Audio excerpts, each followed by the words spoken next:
and today we are sewing a super easy trick-or-treat bag. It comes in two different sizes.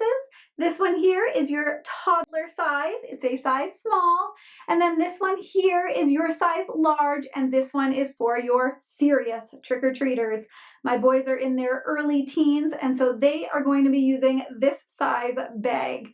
If you want any of the specifics for this tutorial, I have all of the finished measurements and everything that you'll need, all of the cutting measurements, all of that is in my blog post. So check out the link to my blog post. It is linked in the description down below. So no matter which size you want to make, you can definitely do that following this tutorial. All right, let's get sewing. I will explain everything for the large tote bag measurements, and if you want the small tote bag measurements, everything will be listed in my blog post, which is linked in the description below. So what I recommend you do is you work with two different types of fabric, and you'll keep them folded with the selvages still touching. Then stack them on top of each other and trim the right edge so you have a nice straight edge. Then measure 18 inches from the right straight edge all the way over to the left and cut that as well. You will also need to cut one strip of fabric from one of your fabrics, so just choose one, and you will cut it at a 4-inch width. This will end up being your handles later on. Next, take your two stacked pieces of fabric and just flip it so that you can trim away the folded edge. Next, flip your fabric around one more time.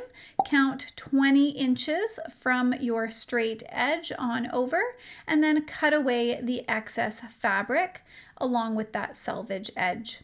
Now, because I'm working with non-directional prints, I'm going to keep all 4 of my fabrics neatly stacked before I move on to this next part.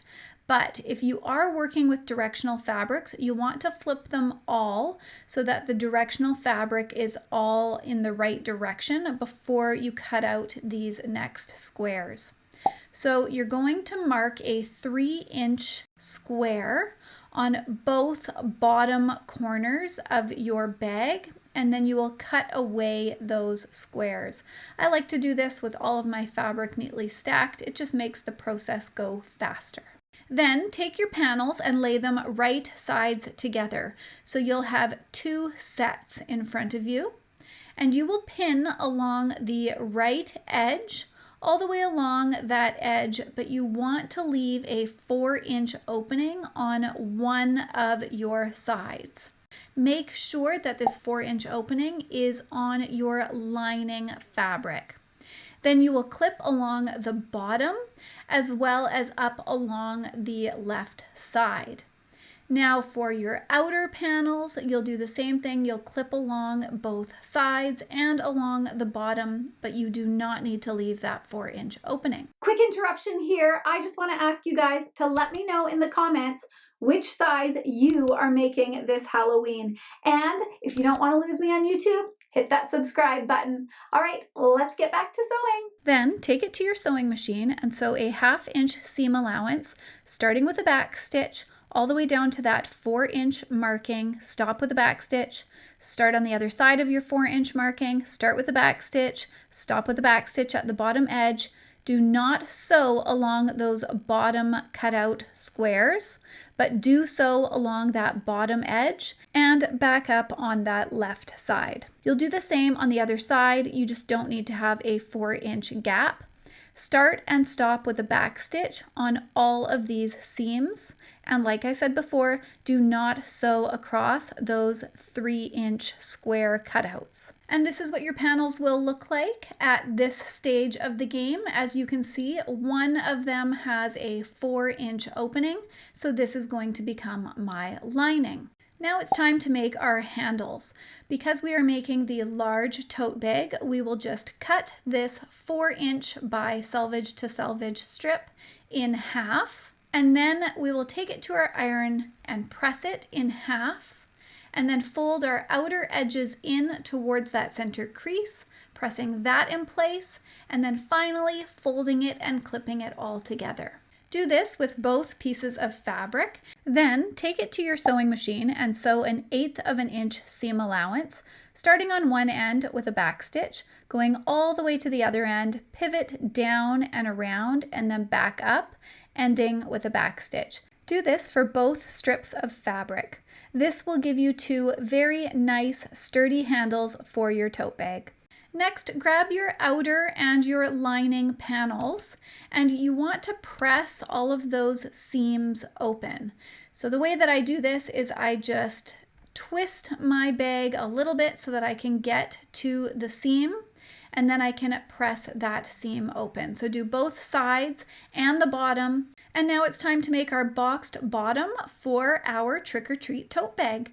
Maneuver your lining fabric so that you can match up the side seam with the bottom seam and clip that in place. Then add a few extra clips along that bottom corner, and I like to add a few a little bit further up on either side just to keep the fabric nice and flat. Do this for all 4 boxed corners. Take it to your sewing machine and sew a 1/2 inch seam allowance, starting and stopping with a back stitch, closing in all 4 boxed corners. And this is what our tote bag looks like so far. Find the outer piece of fabric and turn it right side out, so the one without the 4-inch opening. Once the outer panel has been turned right side out, it's time to attach our handles. So lay it down flat and try to straighten out the top edge as best that you can. Grab one of your handles and lay it on top, making sure not to twist your handle. I was trying very hard not to twist my handle, and I still twisted it in this moment, but later I will go fix that. You will measure 5 inches in from both the right edge and the left edge, and then line up your handle to that edge. Clip it in place and do the same on the other side. As you can see here, I'm cluing into the fact that my handle is twisted, so I'm just quickly fixing that. And it's at this point that if you want to, you can take this to your sewing machine and sew an 1/8 of an inch seam allowance along all 4 edges, holding your handles in place. I'm going to skip this step because I'm being a little bit lazy, and I'm going to move right on into tucking it inside our lining pouch. Line up those side seams and clip them in place, and then gently clip your handles in place, and then throw a few extra clips all the way around that outer edge. Then bring it to your sewing machine and you will sew a 1/2 inch seam allowance around the entire top edge, starting and stopping with a back stitch. Now, to make this easier for yourself, I do recommend pulling that arm off of your sewing machine so that it's just easier to turn your tote bag around as you sew around this entire top edge. Our Halloween trick-or-treat bag is coming together nicely.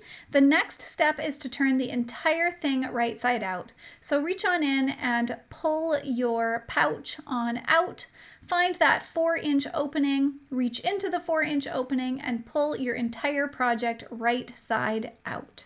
Then clip along the 4-inch opening that is still there, and you will take that back to your sewing machine and sew about an 1/8 of an inch seam allowance, starting and stopping with the back stitch, just across that opening to close it shut.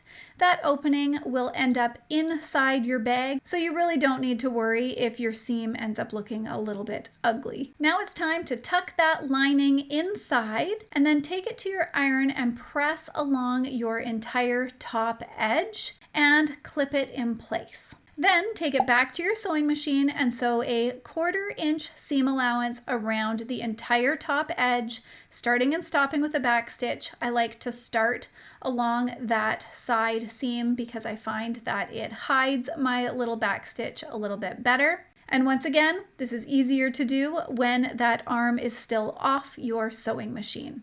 And you have officially made a very simple trick-or-treat bag. All right, you guys, I hope you enjoyed this tutorial. If you did, please give it a thumbs up because that lets YouTube know that this was a good tutorial and then it will share it with others. I very much appreciate your support in that manner. And if you're looking for any other fun Halloween sewing projects, I will have a few linked in a playlist for you that I will also link in a description down below. All right, I hope that you guys have a spooky Halloween. Bye for now.